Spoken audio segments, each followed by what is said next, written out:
Hello, everyone. I wanted to talk a bit about the particular YouTube channel called Atheism-is-Unstoppable, channel run by Devon Tracy. I have been a fan of AIU for a long time. I've been watching his channel for, a couple of years now. Um, well, more than a couple of years, but like it was before Devon was doing anything with the kangaroo. Um, but um, recently he's done a video explaining his channels getting deleted, and they were deleted.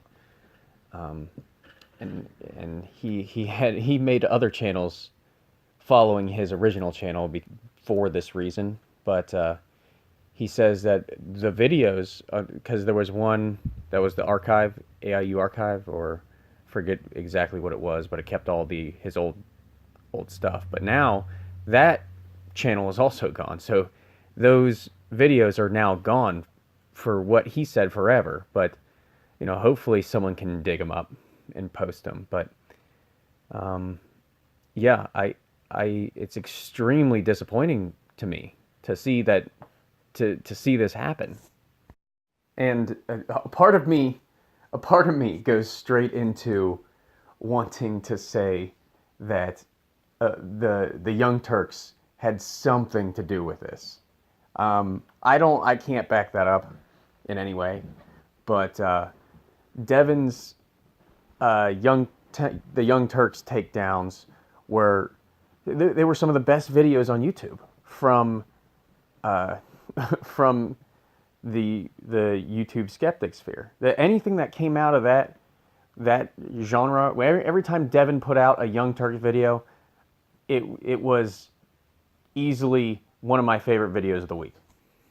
And I just feel that the Young Turks felt it too, because these videos were absolutely brutal to the Young Turks, and it was great. They were excellent quality, and they just took apart their arguments.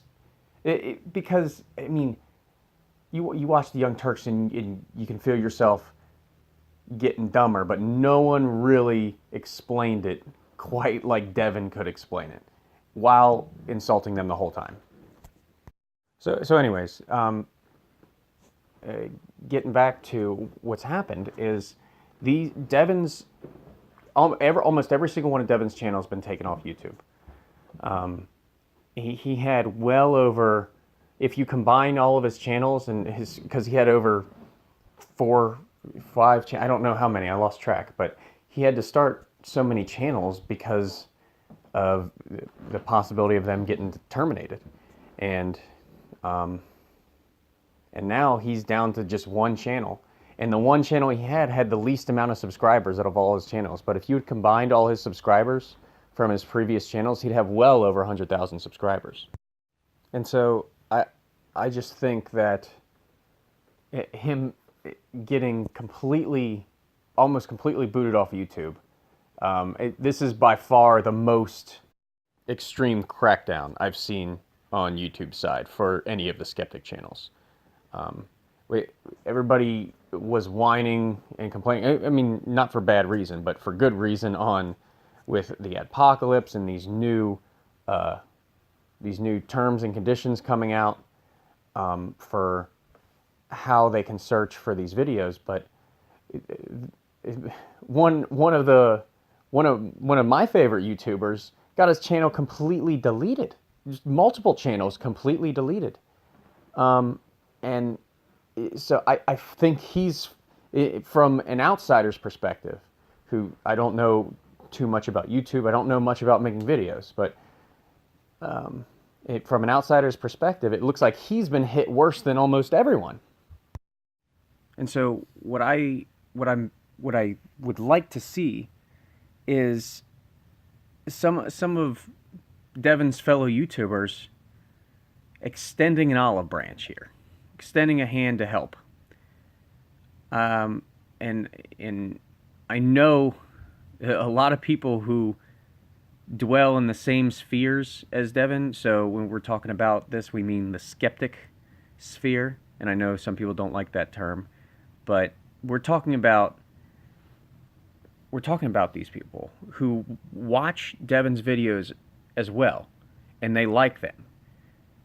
But I think I think they need to give him a hand here, because people in that same sphere, that YouTube sphere, complained a lot about what YouTube was doing to their channels.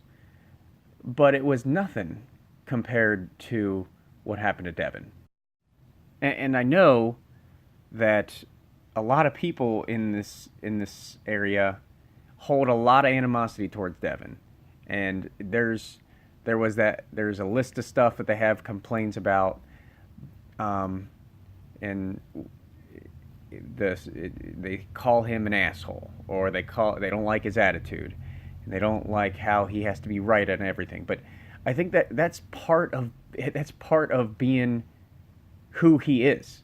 So if you don't have to like the guy to see what's happening is wrong. I mean, I like his channel, and I think a lot of people do like his content. And just because you think he's a dick doesn't mean that you should stand by and let this happen.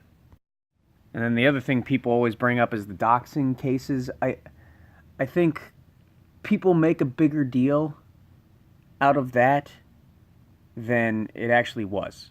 I'd never heard anything bad come from that, and not like I would want. There's that unspoken rule of the internet is don't violate someone's anonymity if you don't have to, and you usually never have to. I think it's one of those things though where from what I saw, the names were readily available. If you just looked at settings or whatever, and I never thought with what he did was breaking that unspoken rule to an extent that was an offense, especially not to where the degree everybody got mad at him for it. It seemed a little bit ridiculous to me how angry everyone was. However, I understand the sentiment a little bit, but I think the issue that we're dealing with here is a lot bigger.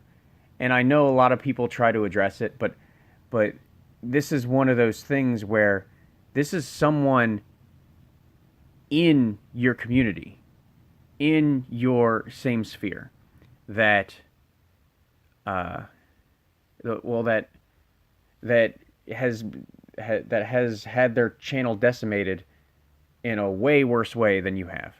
And I think we got to step up to the plate.